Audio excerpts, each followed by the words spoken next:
Hello everyone, welcome back to my channel. My name is Jennifer Cunningham and I'm a spiritual life coach and a shamanic practitioner. I'm here for my fourth segment of my life experiences along my path from childhood on up. Please refer to the previous videos for all the other stories starting from my childhood. It's been a little bit crazy today. Actually, it's been a little crazy throughout the last few weeks. I'm literally dancing with the Two of Pentacles in the midst of the Hangman while the Tower starts to come down. So it's been a little crazy, but I'm doing the best I can, so bear with me please. Like, I'm having to chop these stories up a little bit and keep having to come back because I'm forgetting little details, but I'm gonna get it out here no matter what. So moving on, so it was time for us to move from the apartment that we were in, and I don't remember exactly the circumstances and why we chose to move, but we ended up in a cute little duplex together, and that's really when things started really picking up spiritually, with a lot of lessons and experiences that came along the way. Beautiful ones, but at the same time, nothing is all rainbows and butterflies. So I want to start with the journey. My first time going on a journey with my teacher. She was holding a class for it, and she had me come to it so I can just learn with the class rather than, you know, making a time with me to work with her on a personal level within the home. And so she was going, she cleansed the space, she started drumming, she started going through the journey, talking us through to the other side, and I met with my spirit animal that was for traveling through the different dimensions, which was kind of surprising, was a dolphin whose name was Shika. And I only express this part of it with the name and the animal because there may be others who are greeted with an animal and traveling with the animal, and they, you know, it's good to share each other's stories to validate our experiences and go, wow, that happened with me too, because I don't think everybody does travel with a totem animal for traveling through the dimensions, and I don't always have to now, but in the beginning there was a guide that was there to help me through it. So anyways, I started going through these different lands, and at first there was like this cliff. There was a big cliff, and then there was like a desert or plain type area that I had went through, and there was like tribal peoples dancing around that fire, and then my grandpap or granddad within his t-shirt and blue jeans was standing within the crowd, and I didn't stay long, but I just observed what they were doing. And then as I kept moving, I ended up with being in an area where there was cliffs all along the back towards the east, and then a field of jasmine, and within that field of jasmine was an antique dresser where it had my granddad's picture on it, and he was dressed in a military uniform, which, you know, when my granddad passed away, I was pretty young. I was only 7 years old, so I didn't really know a whole lot about his life, but I did get to experience being with my granddad for the short amount of time that I did have with him. But after I had seen the antique dresser with the mirror, it had a mirror behind it, and then it had his picture, I looked towards the west, and there was the ocean, and the ocean and sandy beach went all the way up through the jasmine fields. And I noticed that there were like 2 suns or 2 moons above the ocean, and the sky was like an indigo type purple. So I went through there, and then as I looked back up into the jasmine fields, there was another guide to greet me that said that she'd be doing work with me, which she kind of startled me at first because her eyes were like a vibrant, electric, glowing green. But she had red curly hair, and she had a green dress on, and then she had like a little crown with the triangle on it in the middle of her forehead. And so she had to tell me, don't be startled, I'm here for your highest, best, or better. You're in good care. You're very well protected. I'm here to greet you because we're going to be doing work together. My name is Azaria. So after greeting her, she didn't really follow me from there.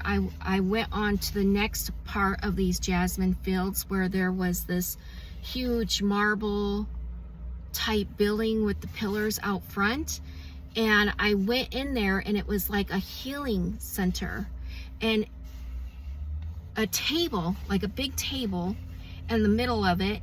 And then all my guides, were there with me. So at this time, I was still just working with my spirit guides. I wasn't really working with anybody else. It was still very early on in my path. And so I walked in there, and Azaria greeted me in there, and they had me lay on the table to have a huge healing done. So they were cleansing me, realigning me, and taking out some of the traumas that I had experienced when I was a kid. So throughout the years, there's been a lot of healing that I've done, both with a therapist and with my spiritual team and teachers and stuff. But getting back to the journey, so after that ended, I felt like a child again, and I was very playful, and I was surged up energetically. And so I was kind of sliding around the pillars like a little girl would, just being playful and childlike. And then it was time to come back. So my teacher was guiding us all back. And when I came back, there was a black cat that was there to follow me through, like a cougar, I believe. It was something like that. This was years ago, so I'm trying to remember everything that happened within that journey. But yeah, there was a black cat that greeted me back to the stairs, because that was part of the journey, was going back down the stairs, back into my body. So my granddad was there to say goodbye to me, and I did not want to go. The whole spiritual experience was so amazing and so beautiful. And the trials and tribulations that I had from early on in my life all the way through, and knowing in my heart, always having this feeling like there was something big that I felt so small against. And I knew there would be many challenges along the way, even from there. And I just didn't want to go. And my granddad said, Jenny, you got to go, because, the world needs you. You need to be there for people. And I was like, no, I don't want to. I want to stay here with you, Granddad. And he gently pushed me back down. And then I softly landed back into my body. And after the class ended, my teacher pulled me aside and said, are you okay? Because I was crying when I woke up, because I didn't want to come back. And I told her what had happened. And so I was on groundation from journey work for a while, until I did some deep, intensive healing work on myself. And I learned that, it's kind of dangerous. You can't just mess around on the other side. There's lots of things that that can happen, that can go wrong. I could get stuck out there and not be able to come back into my body. Like, there was things like that my teacher wanted me to be aware. We're to go and do our work and to come back. It's not a place to be disrespectful or move around, even though it felt like home. And it is a home to all of us. And home is actually within. The universe is within, but there are all the different realms that we are all connected to. And I just didn't It probably was not a good time to start learning how to journey, but I did learn a lot from the experience, and I didn't know at the time the risk that I was taking or what all entailed with that. And I don't feel like my teacher knew that should be something to be brought up. You know, most people go through the journey and they come back, and that's that. You know, the student's always a teacher as well, and so we both learned things that day. And yeah, I felt bad. I felt really bad about that situation, but you know, like I said, it was a beautiful experience at that. And then after me and my after we were done, sorry, I'm squirreling. I squirrel all the time. I'm trying to collect my thoughts and keep them so organized because there's a lot that happened at that time. But we got done with the journey. And then I remember meeting up with my grandma. I don't remember where we were going. We might have been going out to eat or something like that. But I remember being in the car with her, and I had told her about my journey and what I seen with Granddad, you know, being in the picture in the military uniform. And she just kind of looked shocked on her face because I was so young and they never really did discuss it. And then she looked over at me and she says, well, your granddad was in the National Guard. So that was quite amazing to find that out, and it kind of validated for Grandma, you know, with all the experiences that I had as a kid, you know. And then we just kind of went on a conversation where she wanted to know if Granddad was around, and, you know, he was always around with me. And this, of course, as I share my experiences, you're going to find out more about me and the Granddad thing. Because there is a lot that entails with that, and he was there for a major part of the beginning of my journey, and a lot of lessons came along the way with that. But yeah, that was a beautiful moment, even though there was a little bit of thorns with the rose that I had been gifted with that. But yeah, so we just went on with that conversation, and I connected her, and I always love doing little things like that for others and for my own family, because it's like a family reunion kind of thing. And for others, it's something that I get to be a part of and have fun. It's more the relaxing work that I do, although it does help others heal with grief, but it brings peace and joy and hope. And I love being a part of that, you know, because that's the gift that I get, is being filled up with that love and hearing the funny stories and stuff. So me and Grandma had a time with Granddad that day. And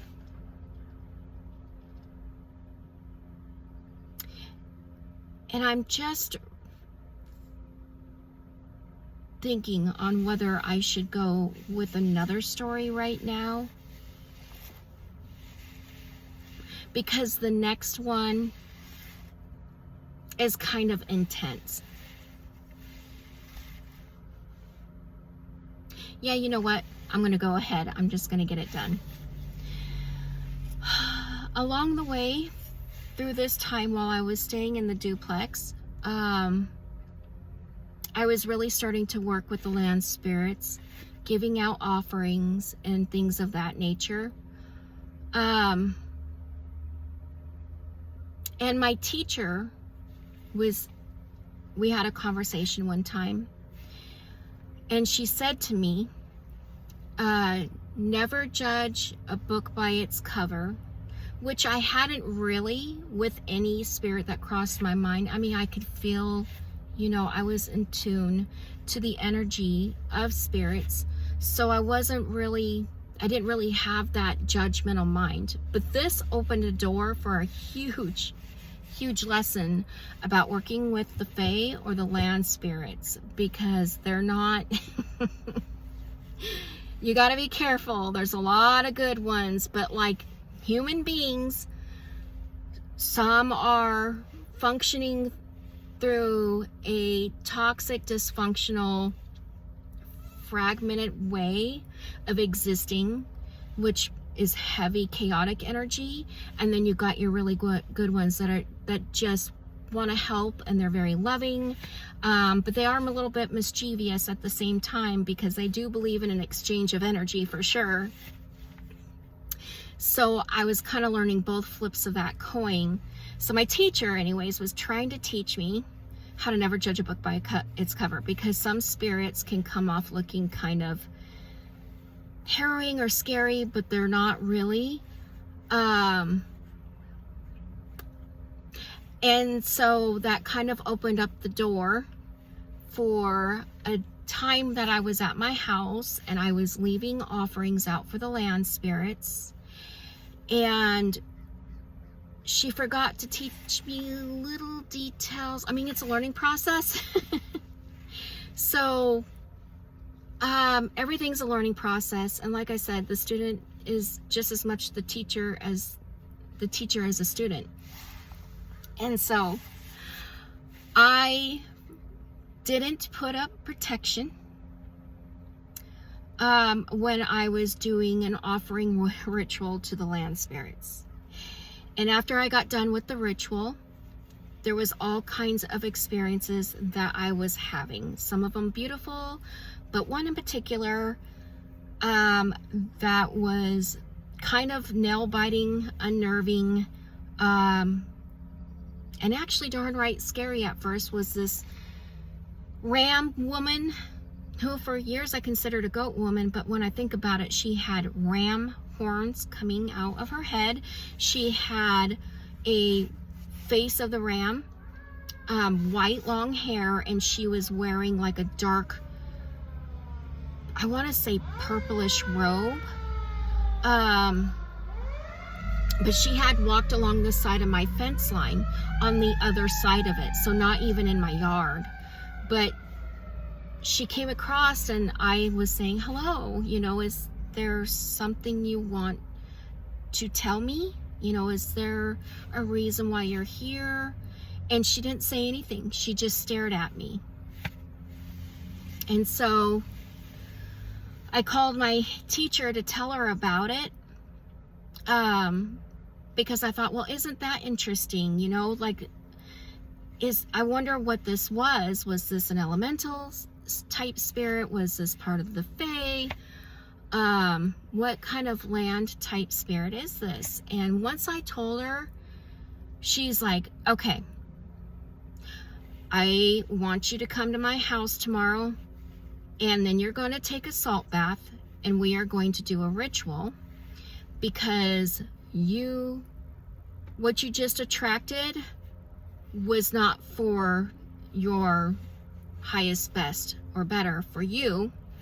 And this could spiral out of control if we don't. So I end up going to her house, and she has the bath drawn for me, a nice salt bath, and she had me saying certain prayers while I was in there.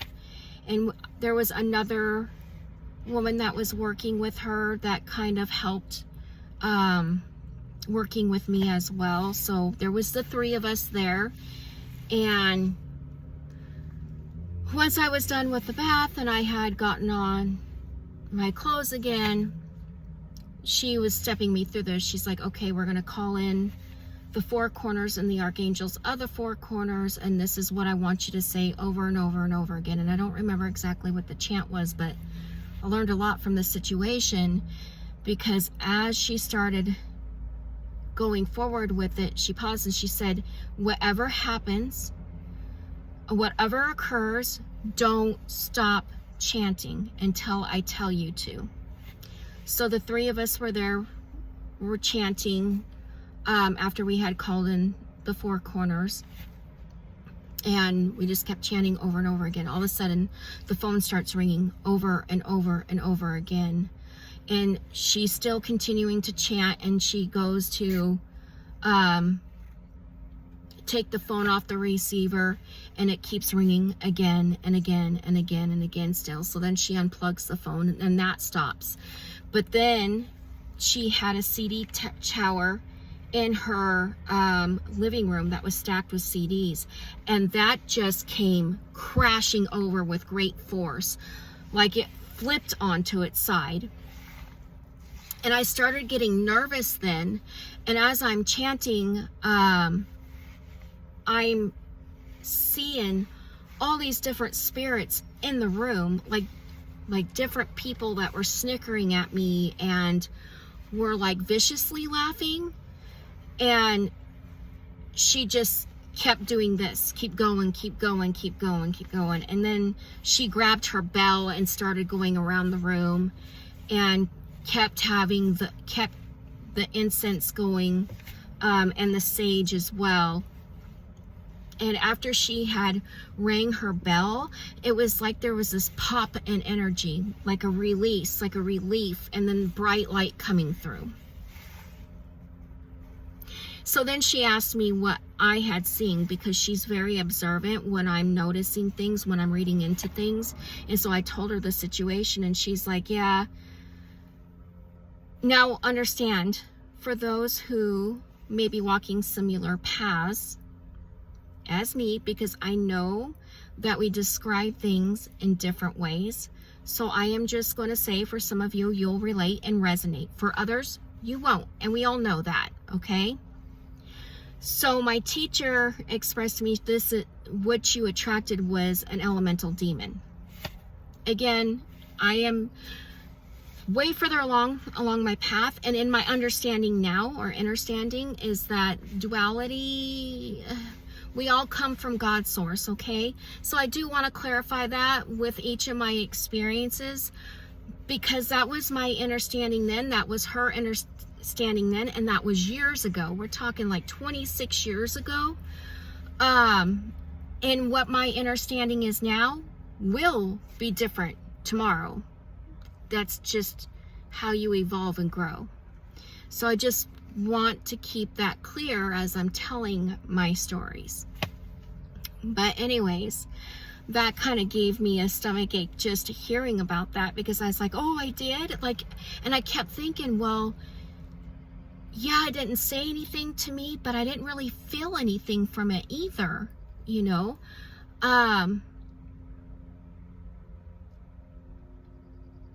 So it was quite shocking for me, you know, to experience that, because I was thinking rainbows and butterflies and how magical and beautiful it is, you know, working with spirit and learning all these new things and learning about my gifts and how I can help people. And I was so excited. It was such a beautiful, magical time that I was awestricken. And who wouldn't be when you realize just how closely interacted spirit is with us, within nature, within ourselves and the collective, and how we all communicate and resonate, how we're all one.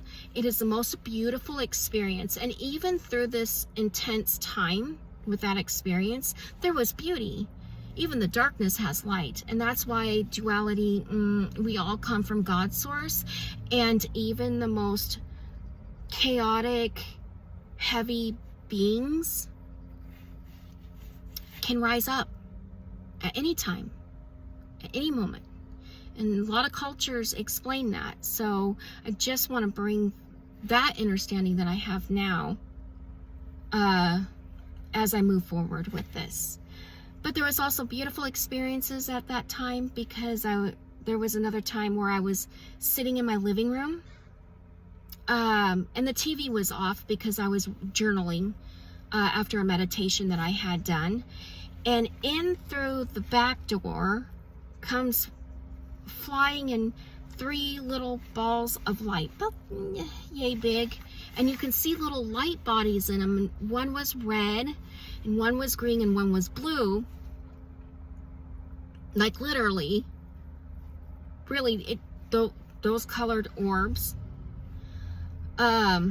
With little light bodies, like you could just see like a silhouette, and they were really small, and they came flying across, and I could see it physically with my physical eye, and it totally shocked me and threw me for a loop.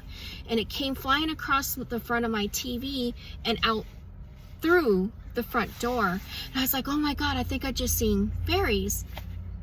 I'm really thinking they were sprites now. But at the time, in my understanding then, you know, that's what it seemed like to me. So I called my teacher right away because I was so excited. I was like, what did I just see? And you know, at that time, when you're not sure what any of this is, and you're just, I look at it as a process of remembering again, but at that time it was learning. So I call my teacher and I'm like, I just seen 3 little orbs with like little light bodies in them. Like I could literally see the little light bodies. And I was like, were those fairies? And she paused and was tuning in for a minute. And she's like, yeah, they were. And I was like, I seen it with my physical eye, and I was so excited. And so we went on to talking about other things, you know, I had to do with the Fae as well. I did realize that I had another little Fae being with me, which was a brownie, and so I would bring offerings. Because the thing about brownies, and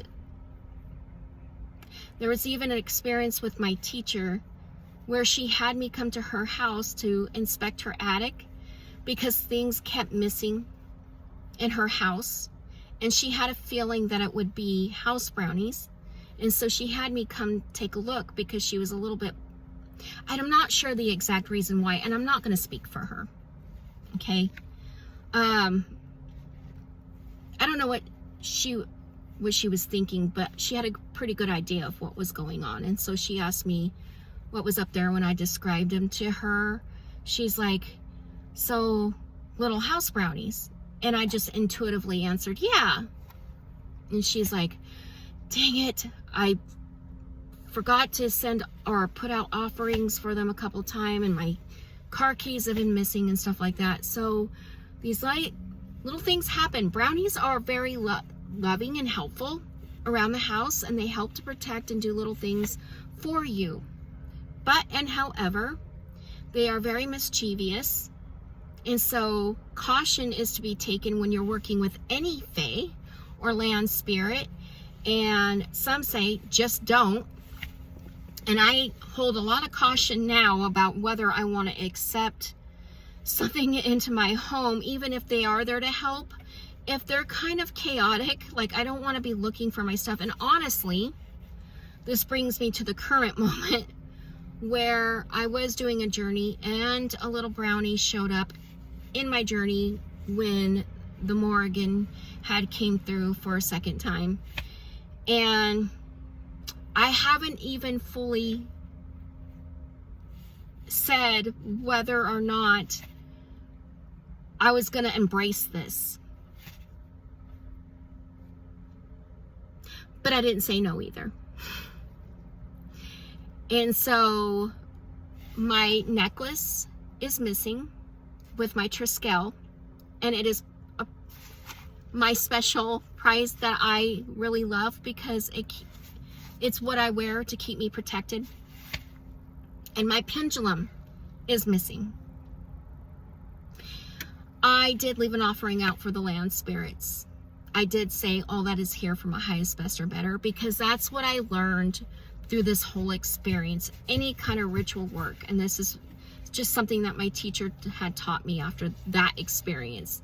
She's like, anything that you do, always that are here for my highest, best, or better, and only that which is here for my highest, best, or better. Now, I understand that others don't, and like when you walk into your own personal power and you are able to set your boundaries and know what you're setting your boundaries with, when you become more seasoned, then yeah. But at that time, I was not aware. I didn't know. I was just learning. So, I always keep my house locked tight. I have all kinds of protection around me and my home. And so when I'm doing ritual work with others, with my other teachers and healers, like I don't necessarily bring that in, but also know that our circle is protected. That is the only time, because when I am alone and doing work in my yard and in my home, it has become such a practice for me that I always say it. I haven't had any issues since. But, and however, pondering and not setting straight boundaries, because I know that brownies can be quite useful and they are so cute and lovable. I absolutely do adore them because the experiences that I've had, and yes, they can be mischievous as well, but anyways, stuff is missing, and I might need to put another offering out or figure out what I need to do with that. But we are all accountable for our actions, our choices, our words, and our thoughts, or lack of thoughts, lack of actions, and lack of words. It is a responsibility that we are accountable for. And it's been so crazy, and I've been so tired lately that, you know, I pondered and hadn't really moved forward with any kind of choice. So we'll see. I don't know. I don't know yet. I still don't know yet. It's not a big deal. I'm sure my things are in my home somewhere. But yeah, I never take my necklace off. And went to work yesterday and realized it was no longer around my neck. I looked at my sweatshirt, I looked at all my bedding, all of that stuff. It is gone. So it is what it is. I'll figure it out. Anyways, I'm going to go ahead and end this here, because I feel like this is a good place to stop right now. For all those who might be interested or feel pulled to, for the algorithm, if you feel called, please like, share, subscribe, or hit the notification bell to get notifications. And then as soon as I can, I will put links in the description box for all those who might be interested in who might need some spiritual intuitive guidance or healing work to need to be done. You can check out my Weird Well Facebook business page, where I have all my information, rates, services, and things of that nature. And I feel like I'm gonna let this go from here. So I will see you again, and thank you. Goodbye.